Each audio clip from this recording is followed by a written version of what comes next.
Hello बच्चों, today we are going to start chapter number 1 light. ठीक है, class 10 chapter number 1 light, reflection and refraction. तो students, ये chapter दो part में डिवाइडेड है। फर्स्ट पार्ट रिफ्लेक्शन, जो कि मिरर पार्ट है क्योंकि मिरर ही रिफ्लेक्ट करेगा, और सेकंड पार्ट रिफ्रैक्शन, ठीक है, जो कि लेंस का पार्ट है। तब अगर स्टार्ट करेंगे बेसिक इंट्रोडक्शन से और उसके बाद फिर रिफ्लेक्शन से रिफ्रैक्शन की तरफ मूव ऑन करेंगे। ठीक है, तो देखते रहिए। चलिए स्टार्ट करते हैं बच्चों। लाइट, सबसे पहले टॉपिक आता है व्हाट इज लाइट। आप इसके नोट्स भी बना सकते हैं। ठीक है, व्हाट इज लाइट, सबसे पहले टॉपिक आता है light. Light is a form of energy which produce sensation of vision. ठीक, ध्यान से सुनना एक बार, लिखते जाइए। Light is a form of energy which produces the sense of vision. Sense of vision मतलब कि एक तो पहले एक फॉर्म ऑफ एनर्जी है और दूसरा क्या करता है, ठीक है, विजन क्रिएट करता है। क्योंकि लाइट है तभी आप मुझे और मैं आपको देख पा रहा हूं। ठीक है, अपन कोई भी रूम में एंटर करते हैं तो सबसे पहले लाइट ऑन करते हैं, तभी वहां के कोई भी ऑब्जेक्ट आपको विजिबल हो पाते हैं, मतलब it produces sense of vision. ठीक, सेकंड, फर्स्ट टॉपिक हो गया बच्चों। सेकंड टॉपिक है मीडियम। मीडियम क्या होता है? जहां मीडियम की बात आई आपके दिमाग में आया होगा path. Medium is a path, of course students, medium is a path. ठीक है, दो which light travel. Medium is a path दो विच लाइट ट्रेवल। ठीक है, ध्यान से सुनना, मीडियम एक ऐसा पाथ है जिससे लाइट ट्रेवल होती है। लिख लीजिए इसको। ठीक है, सेकंड, मीडियम में दो टाइप के मीडियम हो सकते हैं, तीन टाइप के मीडियम हो सकते हैं। First, transparent. ट्रांसपेरेंट मीडियम क्या होता है? जिससे लाइट इजीली पास होती है, दो with the light easily pass. Transparent medium वो मीडियम है जिससे लाइट इजीली पास होती है। आप लोग इसको नोट करते चलेंगे। Transparent medium is a medium in which light easily pass. Example है बच्चों एयर। ठीक है, एयर एक ऐसा मीडियम है जिससे लाइट इजीली पास होती है। ठीक है, सेकंड है ट्रांसलूसेंट। ट्रांसलूसेंट मीडियम क्या वो मीडियम होता है जिससे लाइट पार्शियली पास होती है। पार्शियली मतलब कुछ हो रही है कुछ नहीं हो रही है। ठीक है, तो मैं फिर से डिफाइन कर रहा हूं। Translucent medium is a medium in which light partially passed. Example है बच्चों पेपर, ग्लास एक्सेट्रा। पेपर और ग्लास से अगर आप जब देखोगे बच्चों तो लाइट पार्शियली पास होगी, कुछ होगी कुछ नहीं होगी। ठीक है, इसलिए पार्शियली पास। और लास्ट है आपका ओपेक। ये थ्री टाइप से मीडियम है। और लास्ट आपका ओपेक। ओपेक क्या होता है बच्चों? Opaque in which the light does not pass. ठीक है, लाइट ओपेक ऐसा मीडियम होता है जिससे लाइट पास ही नहीं होती है, the light does not pass. ठीक, अब इसका एग्जांपल क्या हो सकता है? इसका एग्जांपल हो सकता है वॉल। ठीक है, जस्ट लाइक इस रूम में लाइट है तो ये वॉल है, इसके दूसरे रूम में लाइट नहीं रहेगी। क्यों? क्योंकि इसकी लाइट उधर क्योंकि पास नहीं हो पाएगी क्योंकि बीच में वॉल है इसका। तो wall is just like a opaque medium जिससे लाइट पास नहीं हो पाएगी। ठीक, आगे बढ़ते हैं बच्चों। ये हो गया आपका लाइट मीडियम। ठीक है, मैं इसको छोटा कर देता हूं इसको। तो नेक्स्ट क्वेश्चन, ठीक, थर्ड देखेंगे। थर्ड टॉपिक है रिफ्लेक्शन। थर्ड टॉपिक है रिफ्लेक्शन। क्या होता है रिफ्लेक्शन? ठीक है, रिफ्लेक्शन क्या होता है? ये आपने रिफ्लेक्शन टॉपिक क्लास 9 में पढ़ा हुआ है, साउंड चैप्टर, आपको याद आ रहा होगा तो। ठीक है, वहां था बाउंसिंग बैक ऑफ साउंड, क्योंकि वो साउंड चैप्टर था क्लास 9 का। बट अभी यहां पर क्या है बच्चों? Bouncing back of light is called reflection. लिखते चलेंगे, हर नोट्स को लिखते चलेंगे। ठीक है, रिफ्लेक्शन क्या होता है बच्चों? Bouncing back of light. Bouncing back of light is called reflection. Bouncing back of light is called reflection. Next, fourth topic. Fourth topic देखेंगे बच्चों। ठीक है, रिफ्लेक्शन के बाद आता है laws of reflection. Laws of reflection. Laws of reflection क्या होता है? लॉज ऑफ रिफ्लेक्शन ध्यान से देखिए क्या होता है लॉज ऑफ रिफ्लेक्शन। यहाँ पर दो लॉज है बच्चों, फर्स्ट लॉ और सेकंड लॉ। ठीक है, नाउ स्टार्ट करने से पहले मैं एक डायग्राम बनाता हूं। ये समझ लो मिरर है। ठीक, ये नॉर्मल है और ये हो गया बच्चों, ये हो गया इंसिडेंट लाइट और ये हो गया रिफ्लेक्टेड लाइट। ठीक, इसका नाम क्या है बच्चों? इंसिडेंट रे, और ये हो गया रिफ्लेक्टेड रे, और ये हो गया नॉर्मल।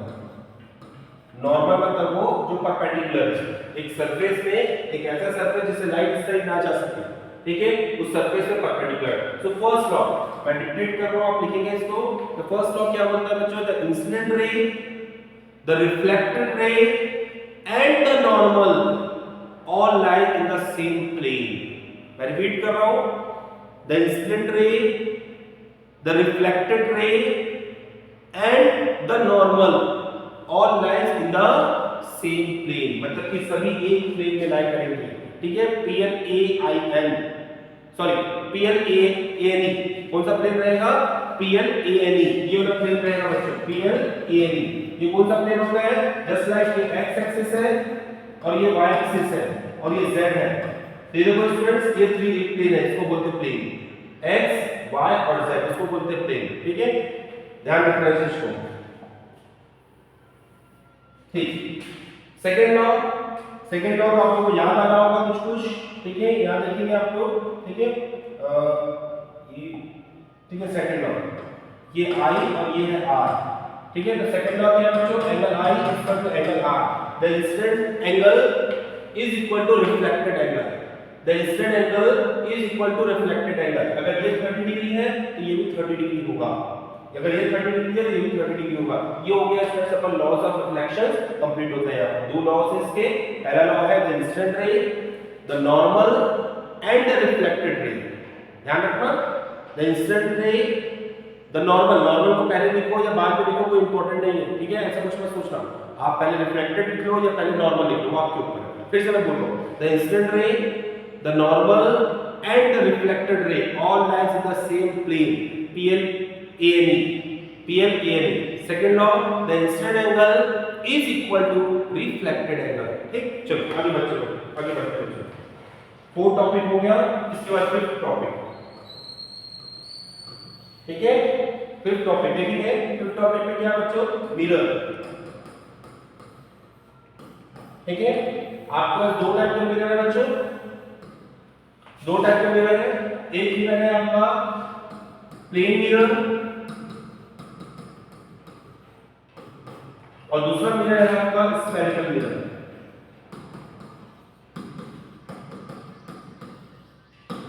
ठीक है। प्लेन मिरर पढ़ने से पहले स्टूडेंट्स मैं एक चीज आपको बताना चाहूंगा।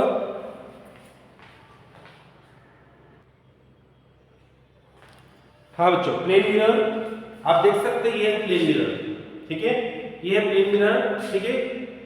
इसका इस सरफेस को ओपेक बना दिया गया है, मतलब पॉलिश कर दिया गया है, ठीक है। इस सरफेस को पॉलिश कर दिया गया है, ठीक है। नहीं तो ये ग्लास रहता, अगर इस सरफेस को मैं पॉलिश नहीं करता तो ये ग्लास रहता। आप जो रोज ड्रेसिंग टेबल में आप देखते हो, जिसमें आप तैयार होते हो, ठीक है, वही आपका प्लेन मिरर है बच्चों। एक सरफेस को पॉलिश कर दिया जाता है, ओपेक बना दिया जाता है, और एक सरफेस को ट्रांसपेरेंट रहने देते हैं, तो ये मिरर बन जाता है। तो मिरर की क्या क्या खास बात है प्लेन मिरर, ठीक है। ये इमेज फॉर्मेशन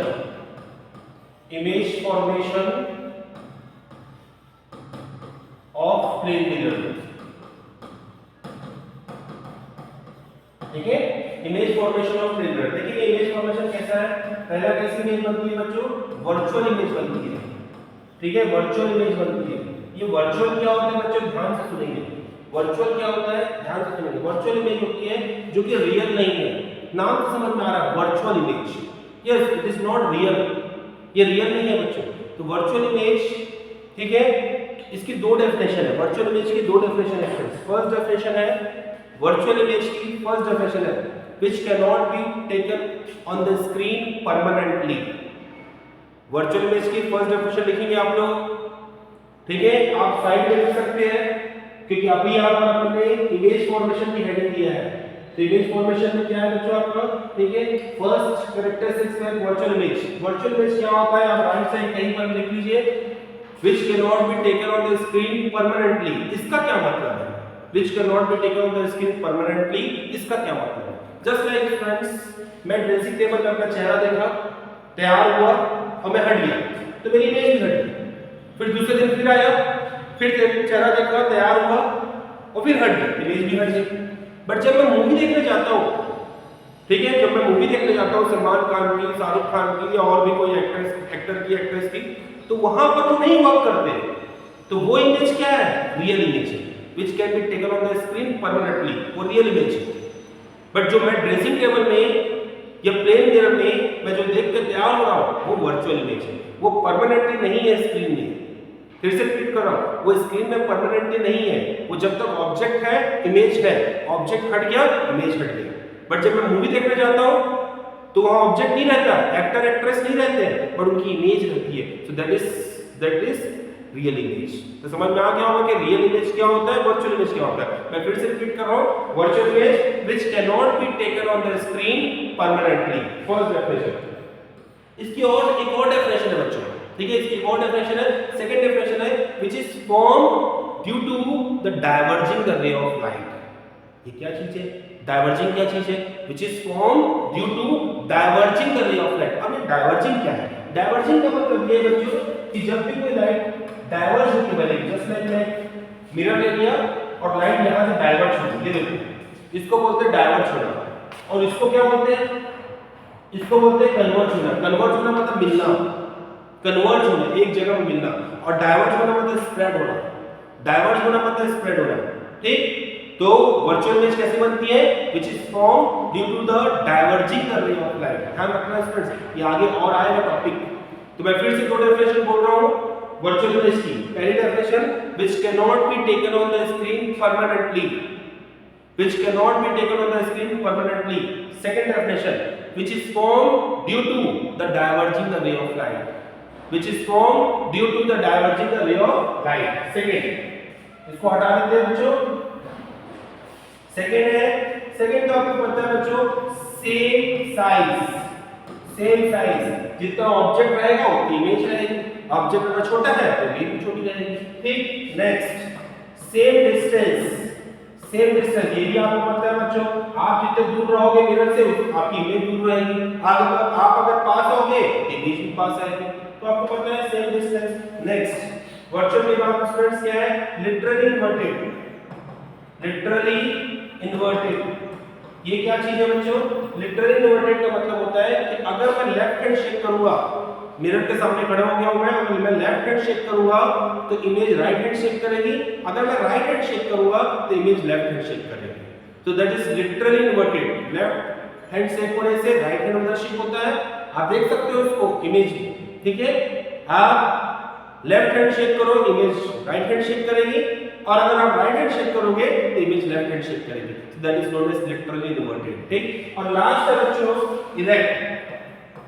लास्ट क्या है? इरेक्ट। इरेक्ट का मतलब होता है अपसाइड विल बी अपसाइड, मतलब कि अगर इस पेन का नीब ऊपर की तरफ है तो इमेज में भी ऊपर की तरफ रहेगा।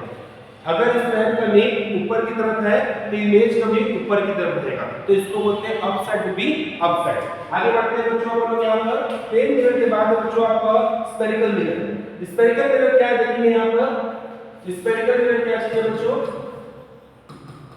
स्फेरिकल मिरर, स्फेरिकल मिरर दो टाइप के होते हैं बच्चों। एक होता है आपका कॉन्वेक्स, ठीक है, और दूसरा होता है कॉन्केव। एक होता है आपका कॉन्वेक्स और दूसरा होता है कॉन्केव, ठीक है। पहला क्या है बच्चों आपका कॉन्केव, मैं लिख दिया आपका कॉन्केव, ठीक है, कॉन्केव।